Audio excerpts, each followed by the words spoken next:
Kicking off the list at number 10, Arctodus Simus. Lions, tigers, and Arctodus Simus, oh my. This one's really scary. Also known as the giant short-faced bear, the Arctodus Simus went extinct only a mere 11,000 years ago. Yeah, it was once the fastest running bear that ever existed. So already, we have trouble. That's a terrifying fact. Its legs were much longer than today's bears. These were like lanky, fast bears. If the giant short-faced bear stood up on its hind legs, it would be around 13 feet tall. This thing was a beast. Today's bears also have different shaped toes. Today they have pigeon toes, more or less, but back then these guys had straight, forward-facing feet. So they were athletes, pretty much. Giant athletes with quick feet. Paleobiologists conclude that short-faced bears ate only meat. And given the fact that it was 11,000 years ago, I feel very badly for humans that found it. Well, with its powerful nose, realistically it would have found them. Yeah, the giant short-faced bear, I'm gonna say its full name every time. Also, I'm not just gonna say this bear, I'm gonna say the giant short-faced bear every time. The giant short-faced bear needed around 35 pounds of meat every day to survive. That's a lot of food. That's a lot of porridge. Yeah, I hope my porridge isn't too hot. Please God, don't let him burn his bare lips on my porridge. He's gonna eat me. These things are scary, honestly. Like, they're always like scary photos, like drawings of it too. Well, obviously there's no photos. Number 9, Spinosaurus.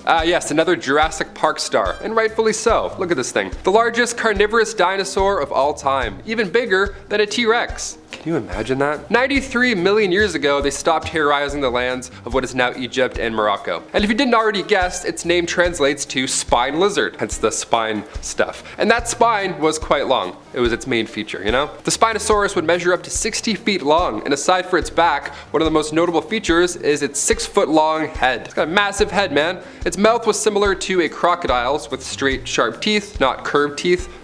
Straight, like a vampire.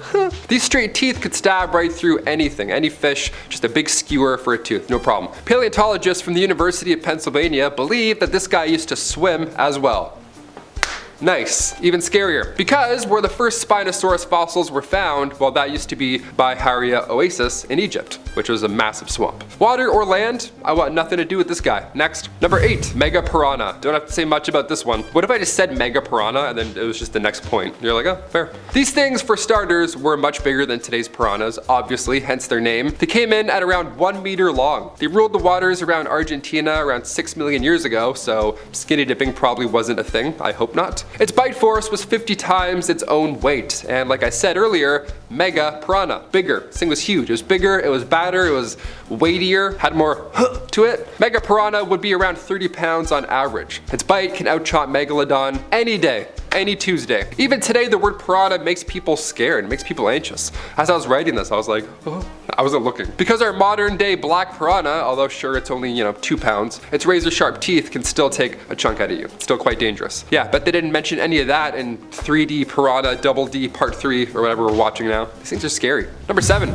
Helicoprion. Perhaps one of the weirdest sea creatures to ever exist. 250 million years ago, that is. This thing looks like a shark, but scientists now know that it was related to chimeras, a fish that separated from the shark family 400 million years ago. Yeah, they were like, I don't like this family. I got some things going on in my mouth. See you later. Good. The 25-foot long fish was first discovered by Andrei Zarpinsky in Russia back in 1889. He got the name Helicoprion because it translates to spiral saw.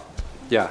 In their mouth. Horrible. This guy found teeth fossilized in a spiral formation. What a find. He must have been scratching his head for months. Paleontologists all agreed today that this was not part of a fin. It wasn't a wacky spinal cord. This guy wasn't, all goofed up. But rather, it was its teeth. It was teeth coiled up, attached to the lower jaw of the fish, and its grasp was the same power roughly to that of a crocodile. Yeah, that's the worst thing I could imagine. So new teeth would form, and in turn these spirals would get longer and curlier. Adult fish would have 4 full rotations in their mouths. Rotations of teeth, that's horrible. 4 rows of teeth, can you imagine? I thought wisdom teeth sucked. Ugh. Number 6, Liopleurodon. Translating to smooth-sided teeth, nice, sounds a little fun, dare I say. The Liopleurodon was anything but a smooth sailor. It was a massive marine reptile from the Mesozoic era, first discovered in the 1800s. It was excavated in France back in 1873. All they got was 3 teeth and that was enough. But when it was featured in 1999's Walking with Dinosaurs, the BBC series, it was shown as this massive 80-foot long pliosaur, but they were basing that size off of its skull, which we now know is just much larger than the rest of its body. We got too excited. The thing's literally a bobblehead of a dinosaur, and we're like, yeah, it was bigger, maybe, I don't know. Pliosaurs were the apex predators in Europe. 160 million years ago, most of it was covered in shallow water, so this guy would use its 4 flipper feet to stalk its prey, and researchers believe its snout was a key asset in hunting. He would just sniff for you. They didn't have any gills, so they did need to come up for air every now and then. Again, imagine this big head just appearing out of nowhere and just sniffing you, going back in. That's Loch Ness Monster for sure. Number 5, Megalodon. Of course we have to mention him. Louis Agassiz discovered the Megalodon shark for the first time back in 1843. Yes, the Megalodon was once very real. Louis was a Swiss-born American naturalist and geologist. He discovered some amazing details around glacier activity and extinct fish. Historically, this guy is an OG. He's made quite the impact. He's brilliant. But one of those extinct fish he discovered back in the mid-1800s was the Meg, aka the tooth shark. This was long before Jason Statham was born, so we had no idea what to do with this guy. Megalodons can be found pretty much everywhere in the world except for Antarctica. It favored warm oceans, but similarly to a great white shark, it generates heat when it moves, so the Meg could literally have survived in most places on Earth. It's that big, it would just warm itself up. The largest recorded Megalodon came in at 59 feet, around the same length as a bowling alley. A bowling alley with 7-foot wide jaws and 5 rows of razor sharp teeth. Nice. Nope. Number 4, Elasmosaurus. First discovered in 1868, a military doctor in Kansas found this creature's fossil, passed it along to American paleontologist Edward Cope, who named the plesiosaur. Its neck contained 71 vertebrae. I think I have like 56. I'm pretty close. Not as long, but definitely in the same family, for sure, as this guy. It was super long, which came in handy during those deep dinner dives. When I say long, the Elasmosaurus was around 50 feet in length, so it didn't need to go that close to the surface to get air. He just kind of leaned back and he was good. There's people out there that believe the Loch Ness Monster is just one of these things still swimming around. Honestly, as far as things go, that's probably the best guess. It's probably some sort of version of that, if it exists. Its teeth were sharp enough to eat anything that could fit into its mouth. And just 2 years ago, scientists have unearthed the largest known Elasmosaurus. This thing has been sitting there since the Cretaceous period waiting for us. And I'll be honest, I sure hope we don't find any more, because one water dragon is enough for me. I believe. Great. Stop. Number 3, direwolves. We'll go a little nicer before we get to our last haunting too. If you're from Southwesteros, this one might hit close to home. Around 10,000 years ago, pretty recently, direwolves were still a thing. They're pretty common. And if you watch Game of Thrones, you're probably nodding your head right now. It's pretty fun, right? You're getting hyped, or you're getting tissues, either way, spoilers. Canis dirus, aka direwolves, these beasts were a lot bigger than our average gray wolf. It wasn't like a mega wolf with 3 heads or anything, but it still did weigh a lot more. It was eating good as well. Their jaws were much stronger back in the day, so they could chomp their way through pretty much anyone and anything. Believe it or not, direwolves would actually hunt down and eat horses. Yeah, after studying their teeth, that was their go-to snack, but they were always easy to catch, I guess. If you're a wolf, they're no problem. Fast versus fast, I would hate to see that. That'd be so scary. Currently, if you're in the market for seeing 400 direwolf skulls yourself, weird, but here you go. You gotta head to the Page Museum in Southern California. They found hundreds of thousands of skulls in tar pits.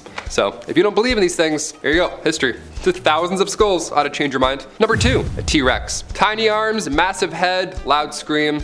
Yeah, we've all seen Jurassic Park, or at least one of the 6 movies they have now. And in real life, T-Rexes were probably a lot worse, to be honest. Around 70 million years ago, this big fella would roam what is now North America. But on average, it would be 20 feet tall, 8 tons, stretched a haunting 40 feet long. And yeah, it had tiny arms, and we can roast them for that, sure. But they clearly didn't need them now, did they? No. They're Old English, buddy. They would just headbutt anything. Look at these things. Its jaws are, of course, the main bread and butter here. 50 to 60 razor-sharp serrated teeth around 9 inches long would definitely help it digest 500 pounds of meat in one serving. Henry Fairfield Osborn, the president of the American Museum of Natural History, named the behemoth back in 1905. The name Tyrannosaurus rex comes from the Greek and Latin words meaning tyrant lizard king. Yep, I'd say he nailed it. Pretty good. Godzilla has a nice ring, but tyrant lizard king? That's pretty groovy. That's way better. I'm gonna change my Xbox name to that. Tyrant Lizard King 69. Number 1. Carnotaurus. Okay, remember that animated Disney movie just called Dinosaur? That movie that had this guy as the main villain? Yeah, that was way too scary for kids. I'm 27 now, I'll say it with full confidence. That scene was too scary. Cried in the theaters, I remember it. I still remember it. That and Ice Age weirdly got me, I don't know. Carnotaurus, they roamed the earth 69 million years ago. They were around the same size as a T-Rex, they were around 29 feet long, but they're nicknamed meat-eating bulls, so they were scarier. They would run at around 25 miles an hour. They're one of the fastest and largest moving theropods to ever live, and its arms were even smaller than a T-Rex. But again, before you laugh, before you go, haha, little arm guy, that didn't matter for the meat-eating bull, because this guy has horns, just like the devil. Yeah, you were gonna say the devil. Yeah, he's oddly similar. The red skin, it's the whole shebang. The Carnotaurus was discovered in 1984 by Jose Bonaparte in Argentina. They've only discovered one skeleton of these things, so hopefully there weren't too many of these sprinting around. Hopefully, but again, as that movie depicted, it was a horrible time to live. Thanks, Disney. All their dinosaur movies, eh? They're really nice now. The dinosaur movies are nice. Back in the day, we had this guy as a villain. Yeah, we didn't have Arlo, the good dinosaur. Now I'm upset. Starting off this countdown, we have the extinct bat. In 2019, the Hill's horseshoe bat species were spotted for the first time in 40 years. The bats are home to a Rwandan rainforest. Scientists figured that they were endangered and had gone extinct already, since they hadn't seen them in years. That was until 2019 when scientists were on a 10-day expedition, and they came across these little guys. But when they first captured the bat, they didn't know how great their discovery was going to be. One scientist said, and I quote, "We knew immediately that the bat we had captured was unusual and remarkable. The facial features were exaggerated to the point of being comical." It took them 3 years to then identify what species this bat belonged to. Once they did, that's when they realized that this bat was brought back to life. In our 9th spot, we have Catagonus wagneri. Back in the day, this animal was discovered from early fossil records. They were thought to be extinct and people only knew about them because of the fossils. That was until 1974. That's when a biology professor from University of Connecticut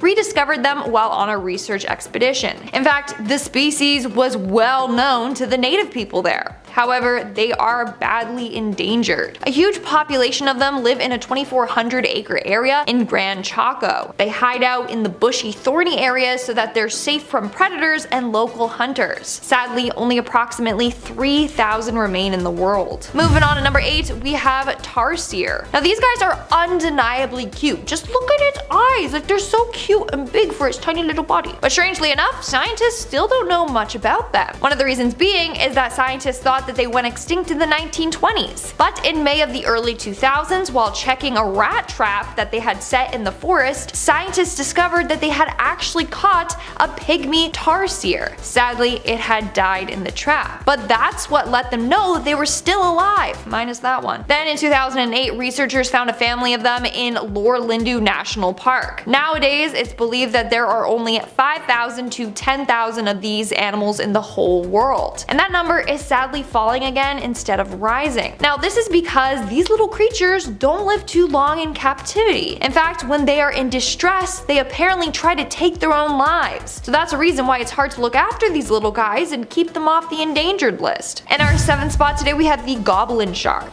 Now if you all have been a fan of this channel for a while, then you guys know that I hate this guy. Like, I'm not scared of sharks, but this guy, like, he's terrifying. He doesn't even look like a shark. He looks like a mutated shark, like a shark that scientists tried to cross with a human or something. Anyways, goblin sharks were believed to have gone extinct millions of years ago. That was until 1891 when researchers spotted it off the coast of Japan. Instantly they were confused, but also scared, because again, look at this thing. What they found the weirdest though is that this shark barely changed over time. They didn't evolve at all. They still look the exact same, hence why they are called a living fossil. So these creatures can grow 12 feet long and can weigh up to 460 pounds. But in 2000, they found a giant goblin shark that was 20 feet long. So now researchers say that they have no real idea about how big they can truly get. Now the scariest part about them is that they have these weird ligaments in their jaw, and that allows them to extend their mouths out and snatch up their prey. Plus, their mouths launch out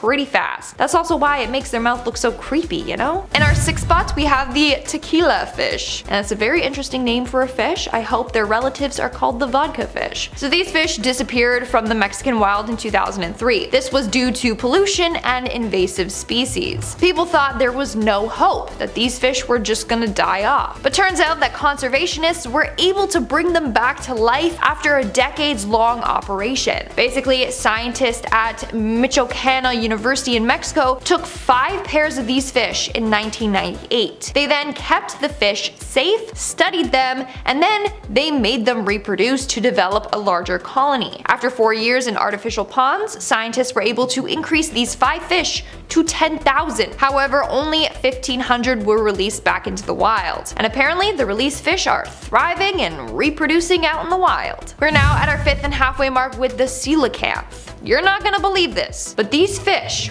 were around when dinosaurs roamed the earth. In fact, they were believed to have gone extinct alongside the dinosaurs. Then, millions of years later, they were rediscovered. In the 19th century, scientists discovered a fossil of this fish. This fossil was over 410 million years old. They thought they went extinct around 66 million years ago. So it shocked scientists quite a bit when in 1938 they rediscovered them off the coast of South Africa. They're just alive and thriving. In our 4th spot, we have the singing dog. This animal has been named the singing dog due to their distinctive howl. Sometimes they howl together to form kind of like a choir. Apparently, their howls sound like a cross between a wolf's howl and a whale's song. They are also called the New Guinea Highland dogs and are closely related to the Australian dingo. Now, wildlife biologists thought that these animals went extinct sometime in the 1970s. However, in 2016, they were rediscovered in a remote region of New Guinea. Tests were run on them and it was confirmed that they were the same breed. In our 3rd spot, we have the tree lobster, which is not an animal, so I'm technically cheating having it on today's list because it's an insect, but who cares, okay? The tree lobster is a large black stick insect. In fact, it is said to be one of the rarest insects on Earth. Back in the day, they were popular for fishing, as they were used for fishing bait. But by the 1920s, they were said to be extinct. Basically, a ship accidentally crashed onto an island and rats aboard the ship got introduced onto the island and threatened these species. But later on, a pair of Australian scientists discovered 24 of these bugs living beneath a single shrub. They ended up taking 2 pairs, breeding them, and then reintroducing more of these insects to help repopulate them. In our 2nd spot today, we have the night parrot. Night parrots are often referred to as one of the world's most mysterious birds. They were first discovered in 1845 and were extremely rare to spot. That's because they come out at night and only in remote areas. Even then, there had not been a single sighting of these birds for 100 years, so they were declared extinct. That was until 1979 when a number of them were spotted again. In fact, this bird is the holy grail for bird watchers.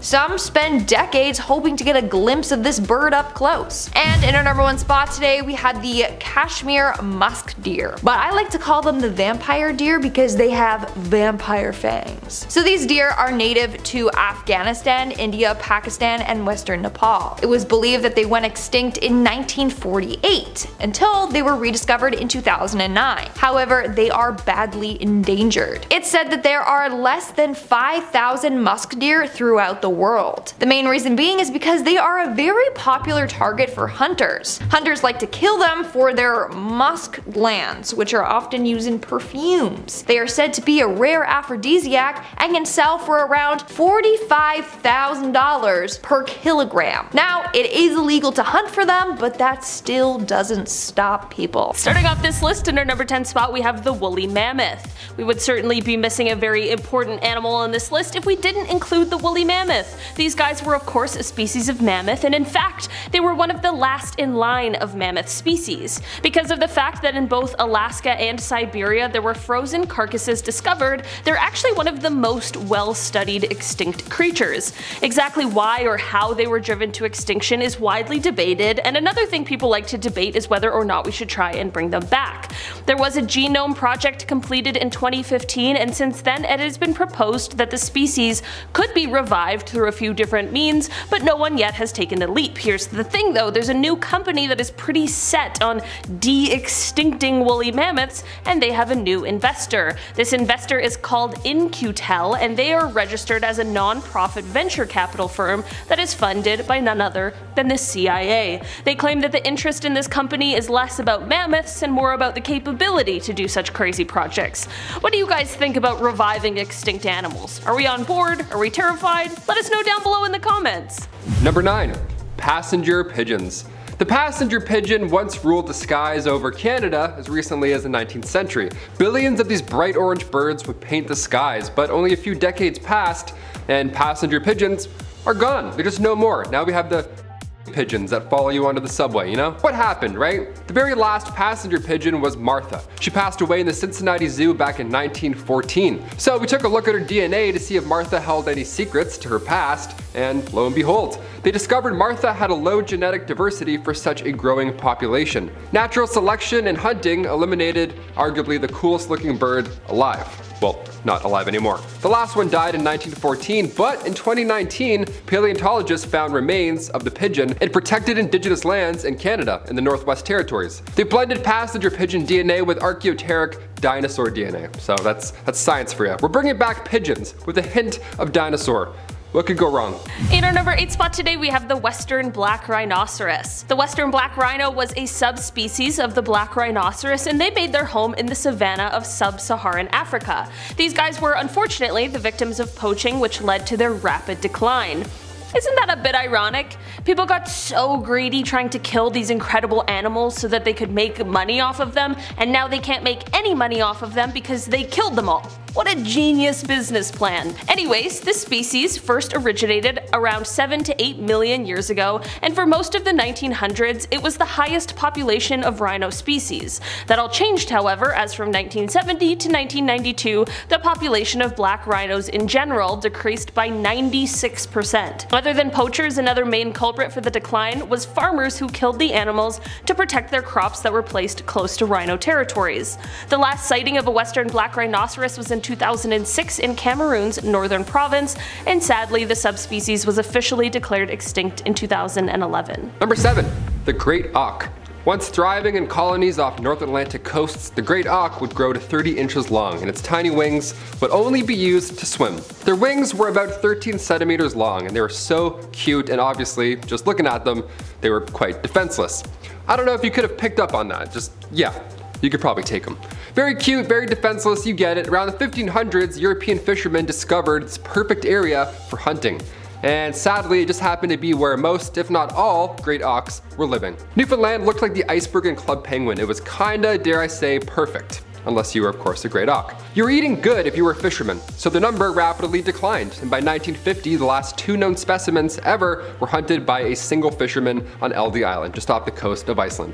Yeah, one dude just Thanos the bird population. Nice, what a monster, what a great brunch. Scientists now plan on using genetic information extracted from their fossils, or preserved organs, because some have organs in jars just hiding around. They plan on editing their DNA into the closest living species, which is now the razor-billed auk. The organization Revive and Restore is behind the wheel on this one. You'll see a few names come up over and over on this list, and yeah, not too many companies are trying to bring animals back from the dead. In our number 6 spot today, we have the Morian viviparous tree snail. This was a species of air-breathing tropical land snails that were endemic to French Polynesia. This extinction was actually caused by a chain of events that happened after something humans did. The African land snail was introduced into Tahiti in 1967 as a food source, but it quickly escaped and began to destroy crops. Biologists wanted to attempt to control the African land snail, so they decided to introduce the rosy wolf snail to the area in 1977. Well, this went absolutely haywire, as the rosy wolf snail didn't just control the population of African land snails, but rather started to eradicate all of the snails that were native to the area, which of course includes our little friend, the Morian viviparous tree snail. So this one little introduction led to them becoming totally extinct in the wild. These snails do still exist in captivity, and there have been attempts to re-release them into the wild, but the rosy wolf snail continues to prey upon them, so at this point researchers are unsure if it will ever be possible for them to live in the wild again. Number 5. Megatherium, aka giant ground sloths. How lovely and terrifying is this one. Sloths used to be a lot bigger than we think. Yeah, we often laugh at them for being so slow and funny looking. The movie Ice Age certainly didn't help their case. Now, of course, the giant ground sloth is closely related to our modern three-toed sloth. But luckily for us, today's aren't the same size as an elephant, because that would be a horror film. We wouldn't be alive anymore. I'd be sick to my stomach. If a giant elephant-sized sloth was in that movie, that would be not a family feature film. That is terrifying. That's Jurassic Park now. But we may be able to bring this one back, although they died off 8,000 years ago. DNA samples were extracted from their hairy remains, so the next step is to develop a fetus in an artificial womb. Yeah, that sounds easy, doesn't it? Let's just do that, sure. Let's 3D print it. In our number 4 spot today, we have the Tasmanian tiger. These guys are actually less like tigers that we're used to, but they're actually marsupials. But not really like the marsupials we know today. These guys are a carnivorous marsupial that was native to Australia mainland and the islands of Tasmania and New Guinea. These guys had anatomy and adaptations that bared similarities to both tigers and wolves despite being unrelated. They were certainly an apex predator at their time, and as of now, their closest ancestors that are still surviving are the Tasmanian devil and the numat. Because of these living relatives, it is thought that scientists might be able to bring back these creatures by selecting certain parts of their DNA and sort of selectively breeding the species back into reality. Number 3, the moa. This New Zealand bird went extinct about 600 years ago. The moa were these flightless birds, massive and terrifying, might I add, and archaeologists first discovered its fossil in a cave. Its flesh and everything was still attached. They had no idea what they were looking at for numerous years. And to be fair, yeah, it's haunting, it's terrifying. These ancient birds would reach about 5 feet tall, and when you think of dinosaurs, you probably think that's quite petite in comparison to, the scary ones. But the birds actually stopped flying right after dinosaurs went extinct because they didn't need to fly anymore. They didn't need to run for their lives. According to biologist Matthew Phillips from the Australian National University in Canberra, these birds were then safely able to roam the land after they didn't need to make these daring dino air escapes. It's beautiful. They just walked around, got fat, and would hang out in caves, then they eventually died off. Dare I say, the perfect demise. Phillips says this was an advantage when it came to birds and evolution because wings, big or small, they do kill energy. So it might seem a little depressing to watch a creature lose the ability of flight, but well, it's because they're eating good, okay? Good problems. Scientists have found more moa DNA from ancient eggshells, so yeah, it's a possibility we may see these fatties soar the skies once again. They just gotta, shed a few bird pounds, that's all. In our number 2 spot today, we have the woolly rhinoceros. We talked about another kind of rhino before, but now we have a woolly one. I didn't even really know that these once used to exist. These guys were a species that was quite common in Europe and Asia during the Pleistocene, and they survived up until the end of the last glacial period. These guys were an animal that is seen depicted in cave paintings, and we've even discovered their bones and remains that were mummified and preserved in permafrost. These guys were stocky and they had a thick woolly coat which helped them survive in the cold tundra environment. In 2020, there was actually one of the best preserved remains of one of these animals ever found, which is a remarkable scientific discovery, but it has now prompted the questions about possibly reviving the species. And finally, number 1, the smartest of them all, the biggest, baddest, the dodo bird. Dodo birds were once big and beautiful. They once filled islands all over the Indian Ocean. They had massive talons, they were gray and blue, they didn't have any natural predator, it was great. And then humans came along. Nice, way to go. Put that thumbs up for just f***ing up everything possibly around us. Around 1507, the island was discovered by Portuguese sailors, and yeah, the rest is history. We can probably figure out what happened there. It was delicious, dare I say. They were the easiest bird to hunt, hence the phrase, dead as a dodo. They're kind of stupid. They weren't just loved by sailors either, they were not 100% to blame here, okay? Monkeys, rats, pigs, any animal that made its way to these islands easily had their eggs for lunch, and they were pretty big, they were nice. Over easy. So it didn't take a long time for the dodo bird population to be completely wiped out, cause yum. The last dodo was hunted in 1681, but could it be? Could we bring back the smartest dodo bird? Possibly. I don't really want this to happen. That'd be terrifying, but it might. Scientists found an extremely well-preserved dodo skeleton back in 2007, so we may have a chance at picking apart some DNA. A research facility near Melbourne, Australia is currently trying to use pigeon genes to bring this bird back as well. So yeah, I can't wait for dodo bird chicken wings. That's gonna be a nice combo. Number 4, ooh, number 3, definitely number 3. In our number 10 spot we have the elephant bird. The elephant bird became extinct approximately 1000 to 1200 CE, and it is most likely due to human activity due to hunting, climate and vegetation change, and habitat loss due to deforestation. These birds are from the ratite family, Epornithidae, and they were enormous flightless birds. They used to live in Madagascar. They stood about 9.8 feet tall and weighed approximately 1,600 pounds.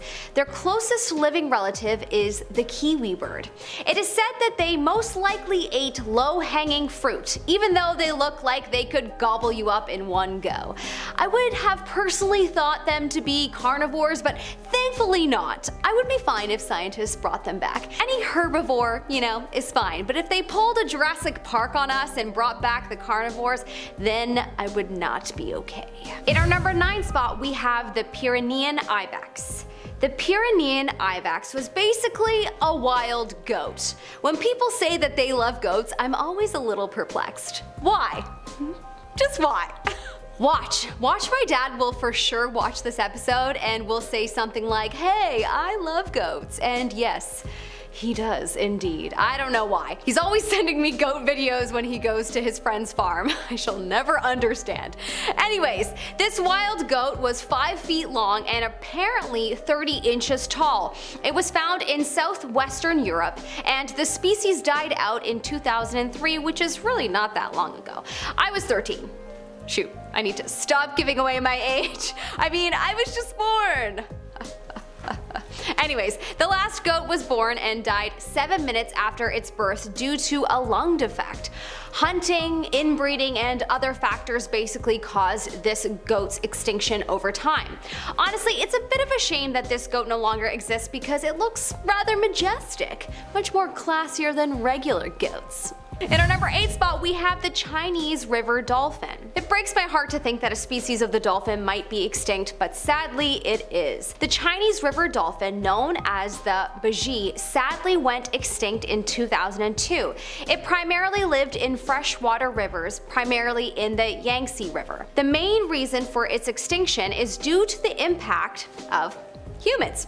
It was directly targeted by meat lovers, but also due to an increasing amount of construction projects on the river. The dolphin, who relies primarily on its sonar capabilities, found it hard to navigate for food because of the construction noise. Pollution in the waters also didn't help either, as well as overfishing. The males were about 7.5 feet long, while the females could be about 8.2 feet. I have a soft spot for dolphins, so honestly I really hope scientists are able to bring this one back. In our number 7 spot, we have the dodo bird. The dodo bird is a bird that I would probably be terrified of if I was in a room alone with it, as it's just kinda scary looking. I don't know. I'm not a massive fan of birds in general, so maybe my biases. The dodo bird lived on the island of Mauritius. The bird was about 3.3 feet tall when alive. They went extinct in the 17th century, so quite a long time ago now. What did they eat? Well, their diet primarily consisted of eating from a specific tree that was, called the dodo tree, but the scientific name for the tree is called tambalacoke tree. They also ate nuts, fruits, roots, and small insects. So really I would have nothing to be afraid of. I bet it would totally mess me up though, cause they were, big birds. My scrawny self would just hide. In our number 6 spot, we have the Tasmanian tiger. The Tasmanian tiger, despite its name, isn't actually a tiger, but was named this due to its tiger-like characteristics. The tiger only recently went extinct in the 20th century in 1936. The species slowly began to decrease about 2,000 years ago due to pressure from indigenous human settlers. They lived primarily in Australia and New Guinea. They were typically 39 inches to 51 inches long and 24 inches high. They have a close living relative, and that's the Tasmanian devil and the numbat. Not gonna lie, I had no idea the Tasmanian devil was a real animal. I totally thought it was just a lovable cartoon character, so I'm shook. Anyone else? Apparently there is hope for the Tasmanian tiger, as with recovering a little DNA, it may be possible to de-extinct the species. I hope scientists are able to. In our number 5 spot, we have the woolly mammoth. If the woolly mammoth was brought back to life and found just wandering around the world, I don't know how I would feel. Not gonna lie. I mean, first thought is to be terrified, but maybe that's dramatic because it's not like it would try to eat me because they are herbivores. Hashtag drama queen. Apparently the woolly mammoth would be about 10 feet to 12 feet high with a weight of up to 6 tons. They are the relative of African elephants and they went extinct about 4,000 years ago in East Asia. Fun fact about the woolly mammoth, the rings on the tusk tells you how old it is, just like the rings on a tree do. Apparently there is a line for every year. In our number 4 spot, we have the saber-toothed tiger. Okay, if scientists brought back this species, this would be insane.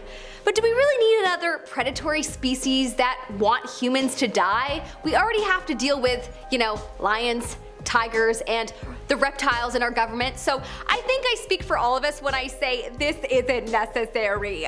But would be cool to witness. The saber-toothed tiger has been a wonder to many for so long. They are famously known for their long, curved canine teeth. It could weigh anywhere between 485 pounds to 961 pounds. It was approximately 39 inches tall. Its closest relative is the tiger, of course. They originated in North and South America about 10,000 years ago, so it would be extraordinary if scientists found a way to bring them out of extinction. In our number 3 spot, we have the glyptodont. The glyptodont is a larger subfamily of the armadillo. They were around from approximately 34 million years ago in South America, and when the continents became connected, they spread to North America. They were about 12 feet long and 1.5 feet high. They had fluted teeth and they were covered in a thick, bony carapace. They went extinct approximately 7,000 to 8,000 years ago. It's so interesting how much bigger animals were thousands of years ago, and now all of these big animals have much smaller subfamilies that are alive today. I mean, obviously that's better for us humans, as the less threats we have physically, the better, but still interesting to note. In our number 2 spot, we have the quagga. Okay, so you're probably thinking, Melissa, is this not just a zebra? Yeah, it is a species of zebra, but it's still different and it's extinct, and scientists are thinking of bringing it back. The quagga went extinct in the 19th century, and one of the last pictures that we have of the quagga alive is from 1870 in a London zoo. It's a subspecies of zebra from South Africa. It's about 8 feet 5 inches long and 4 feet 5 inches tall. It has a sandy brown coat with a white tail and stripes from the top to the middle part of its body. They were herbivores and would typically live 20 to 40 years. They look, pretty majestic to me. I hope this is a species that scientists are able to bring back. In our number 1 spot, we have the ground sloth. The ground sloth is from South Africa and went extinct approximately 11,000 years ago, and some of the species of ground sloths have been extinct longer. The Megatherium, for example, has been extinct for 12,000 years, and this one in particular looks more like a bear than a sloth. It was massive and could be up to 20 feet tall, weighing about 6,600 pounds. Imagine these sloths were just roaming the world today. There are already enough scary bears in the world. I feel like, we're good without this one. But still, this would be an unbelievable breakthrough if we could bring back these creatures. Although I am sure that they wouldn't be as friendly as Sid from Ice Age. That short, cute little guy wouldn't hurt a fly. His lisp is literally the cutest thing in the world.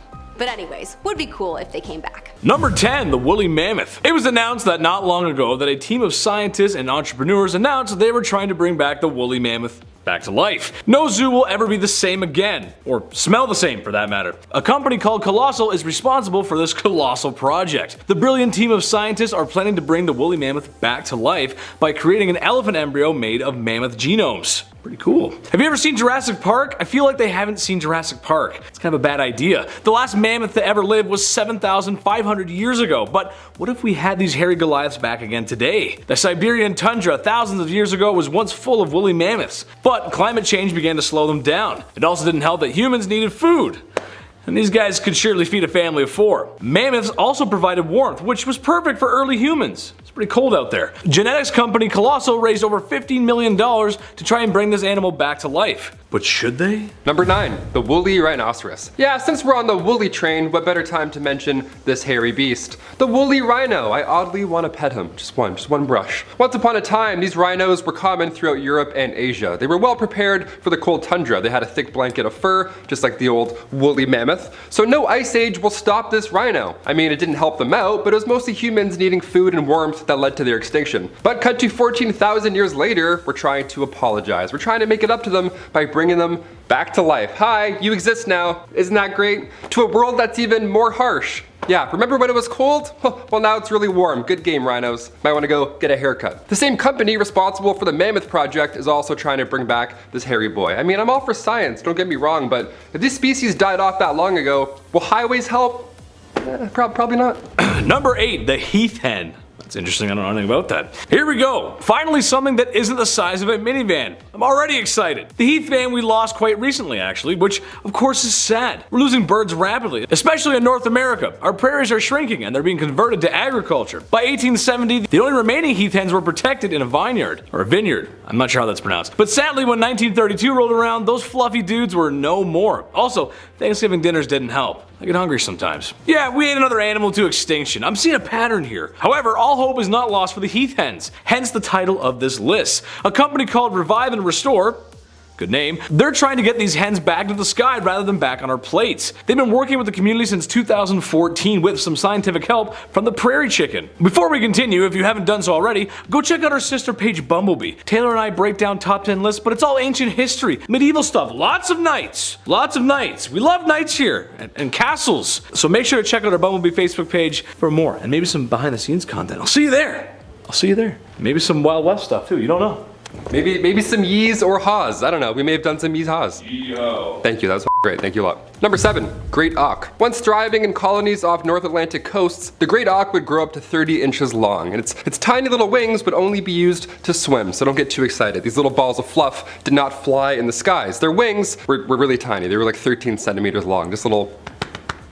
They were cute, but quite defenseless. I don't know if you could have picked up on that. You know, very cute, very defenseless, obviously. Fluffy dudes. Around the 1500s, European fishermen discovered this perfect area for hunting, and it just happened to be where most, if not all, these great auks were thriving. Newfoundland, yeah, it looked like the iceberg in Club Penguin at this point. It was packed. It was a good time if you weren't a great auk. You were eating good if you were a fisherman, so their number rapidly declined. By 1950, the last 2 known specimens were hunted by one single fisherman on Eldey Island, just off the coast of Iceland. One dude just Thanos'd an entire bird species. What a monster. Scientists plan on using genetic information extracted from their fossils or preserved organs. You know, we love organs in jars. So they plan on editing their DNA with the closest living species, which is now the razor-billed auk. The organization Revive and Restore is behind the wheel on this one again. You'll see these names come up a few times over and over on this list because, yeah, not too many companies are trying to revive dead animals. What do you know? Number 6, the Steller sea cow. Named after George Wilhelm Steller, who discovered this ball of blubber back in 1741. The Steller sea cow was first discovered during the Vitus Bering's Great Northern Expedition. They found her right after the crew became shipwrecked.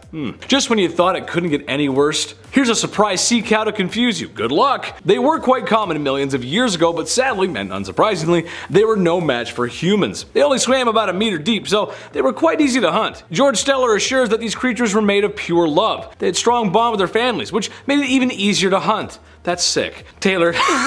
That's Taylor. Wow, that's really sad. What's also sad is my pronunciation of gestation, considering they had a 1-year gestation period. The species just couldn't reproduce fast enough to keep up with the hunting. But scientists were able to sequence their genome, which means we could see these creatures again one day. The answer may lie in the DNA of a dugong. Is that a Pokemon? That's a Pokemon, isn't it? That's a Pokemon.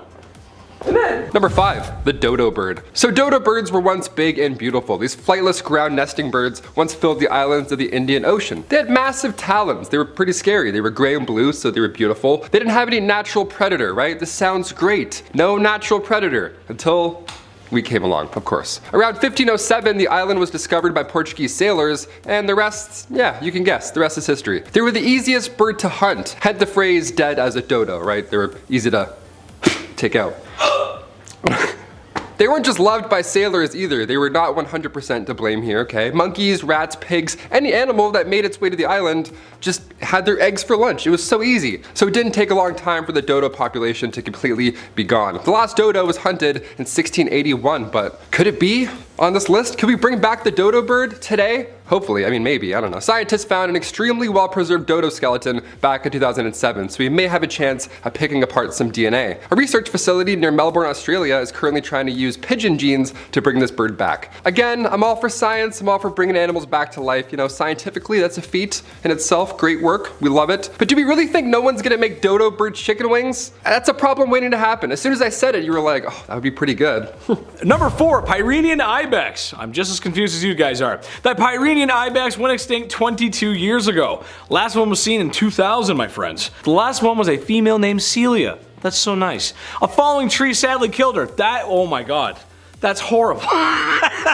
A subspecies of the Spanish ibex were once native to the Pyrenees Mountains on the border of Spain and France. Back in the Dark Ages, medieval times, their population was reduced drastically to an endangered level. They would roam the land, but knights with swords and bows and armies to feed, you know, you can kind of guess what happened there. Disease being spread by humans at this point also played an important role in their demise. Humans could barely keep up, let alone animals. The Pyrenean ibex was successfully cloned and brought back from extinction for a whopping 7 minutes. DNA from the last living lady was implanted into the womb of a domestic goat. Science is wild, dude, that's so crazy. Lung complications are why the clone didn't last longer than 7 minutes, but listen to what I just said. They made a clone for 7 minutes.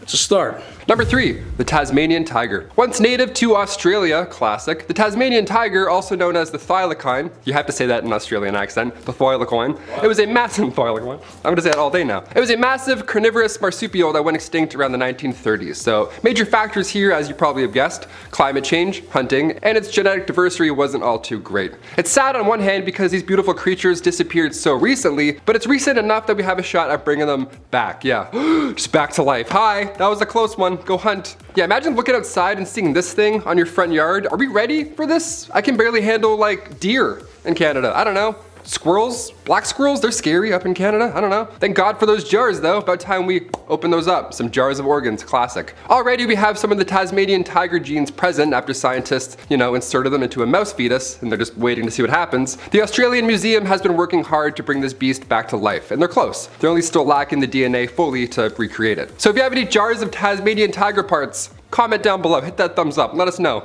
We'll bring them back. Number 2, the gastric brooding frog. That just sounds like it needs to be shot. I'm a big fan of frogs. I mean, I don't mind them. You know, they're green and stuff and they're slimy, I guess. They're pretty cool. You know, except for when they hatch babies out of their backs. Taylor showed me a video of that earlier and I almost threw up. There's a joke there somewhere, but I don't know. That's just gross, dude. Why would you show me that, Taylor? Frogs are wild, but back in the day, they were quite dangerous to be around. Gastric brooding frogs, for one, are so alien. These frogs would swallow its egg and hatch them from their mouth. No. So if you saw this in the wild, you would know. You might just see one soon. Maybe your kids will see one in the wild. Now they went extinct back in 1983, but scientists have figured out a way to implant dead cells into a fresh egg from an entirely different frog species. Let's just hope these new ones aren't born out of their back and we're golden. I don't have to think about that. Oh god. Oh. And finally, number 1, the Megatherium. Mega, big last, number 1, mega number 1. It's actually not that big. We talked about bringing back the woolly mammoth, so what other Ice Age cast member can we see in live action in the future? Let's see.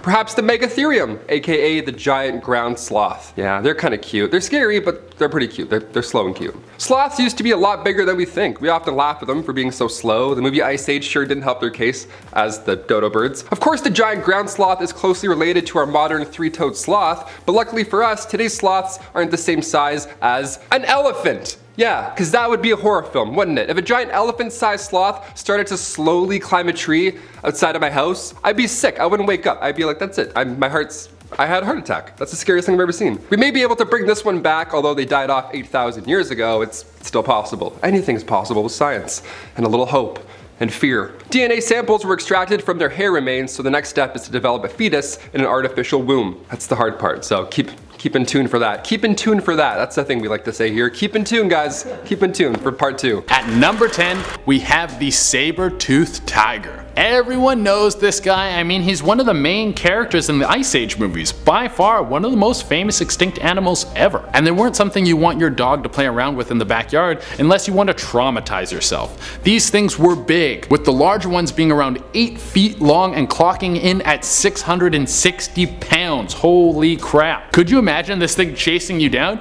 You would be done for. You got no chance. And those amazing fangs that pop out of their head, they're around 7 to 12 inches long. Oh my god. This thing would bite down on you and pierce you like a stuffed pig. There would be blood everywhere. Literally, the difference in power between you and a saber-toothed tiger is like you versus a very cute duck. Even after saying all that, I think if these things were still alive, Mike Tyson would own one and the tiger would understand Mike Tyson as the alpha, because that's just Mike Tyson. That's the way it is. At number 9, we have the T-Rex. Okay, we got another classic. We're going classic after classic for this list. I think dinosaurs count as animals. I'm not sure what the science is on that, but I also don't care. I'm putting it on the list. And I barely need to tell you anything about the T-Rex. We all know what this guy is, and we know that if they were still around, running around, stepping on Subarus, traffic would be insane. They would probably ruin all our lives. The T-Rex weighed around 15,000 kilograms. That's over 30,000 pounds, and it was around 6 meters tall and 12 meters long. The skull alone was massive. This thing's dome was 5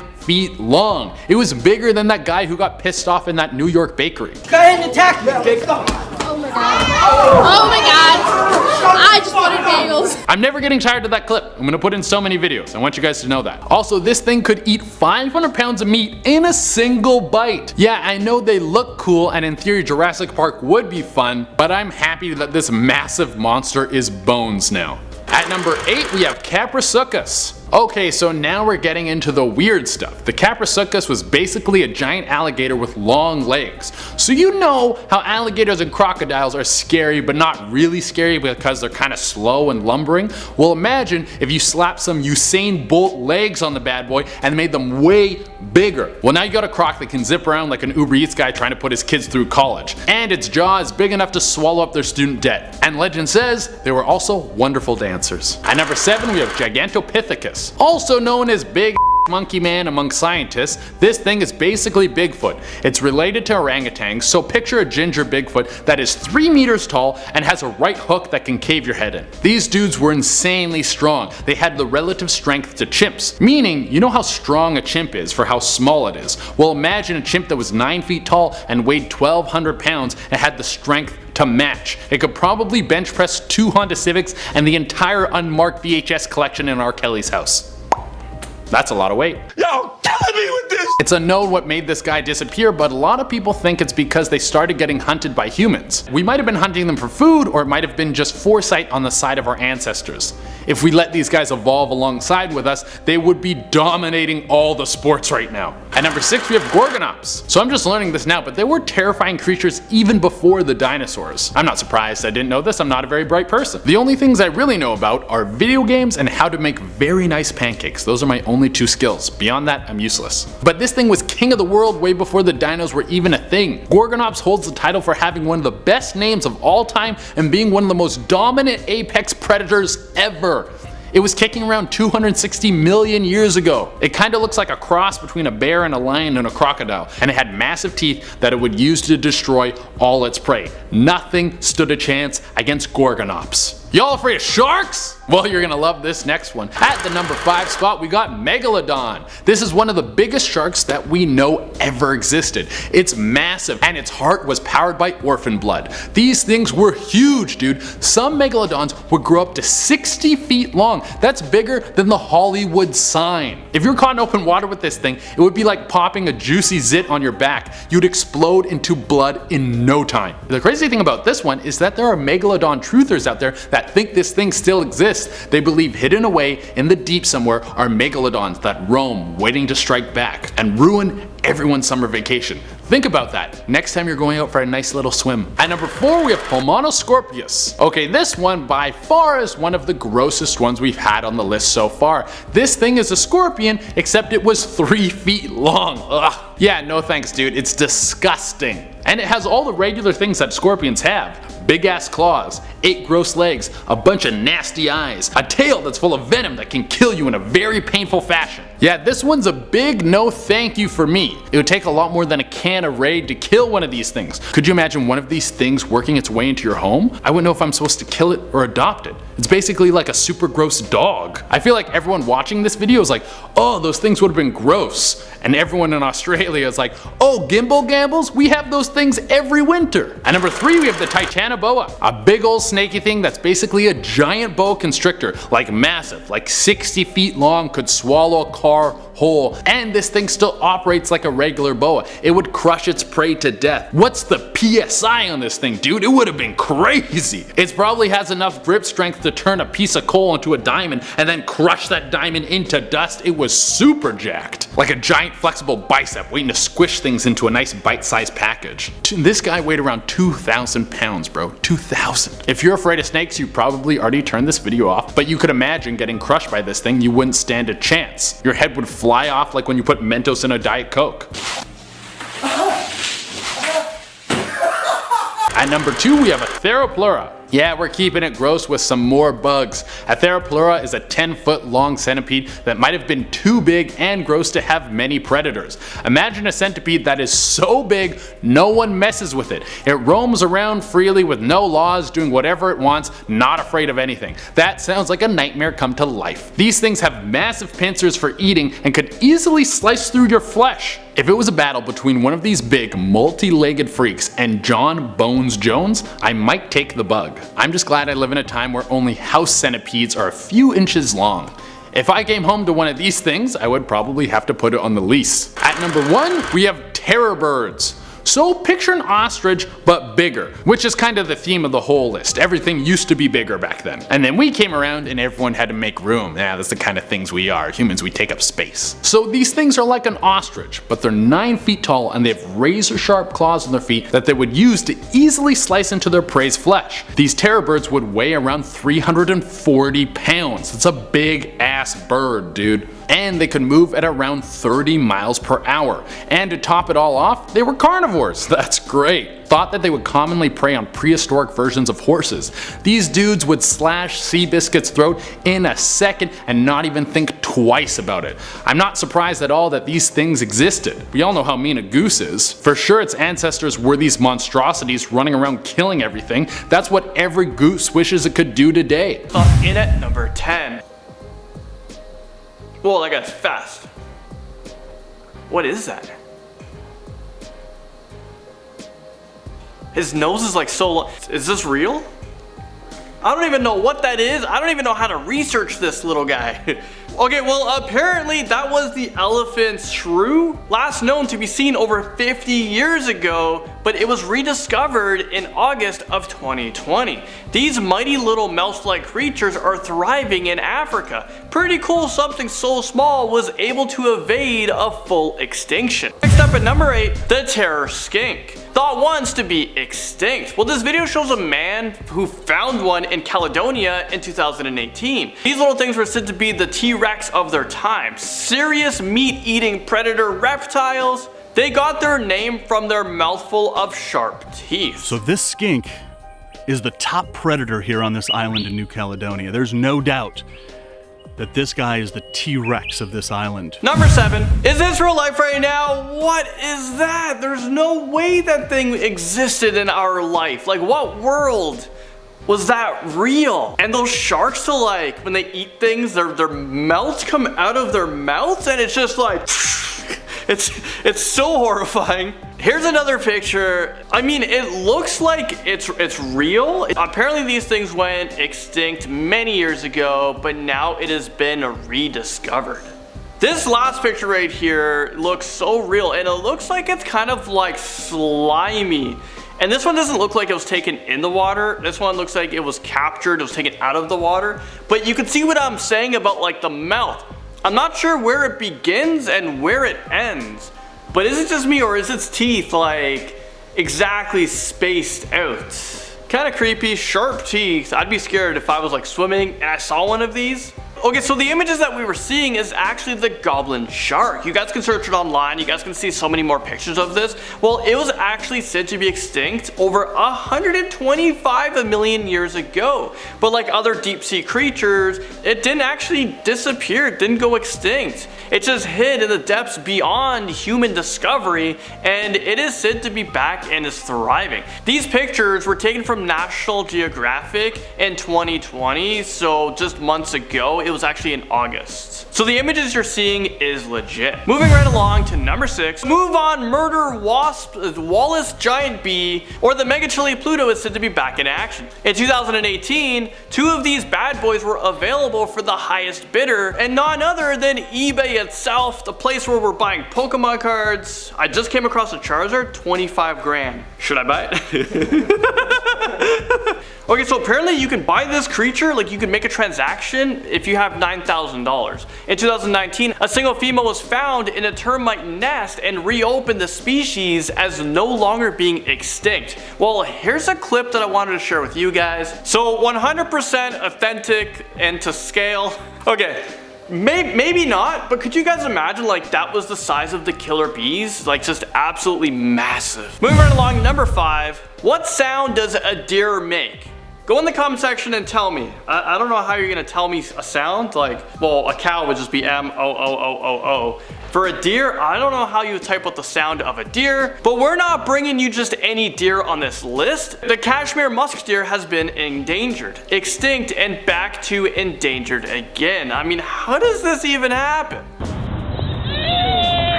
Is this real life right now? One was discovered again in 2009, and they were back on the endangered list once again, likely because these guys are targeted for hunting because of their musk glands, which are said to be an aphrodisiac and can go for a whopping $45,000 on the black market. And just like that, number 4, these 5-inch freaks are also known as 3 lobsters, and they were thought to be completely eradicated decades ago in a small island off the coast of Australia. But 24 were found in 2001, and they were sent to a zoo in Australia, which has led them to the successful breeding and repopulation of these creatures. Whoa!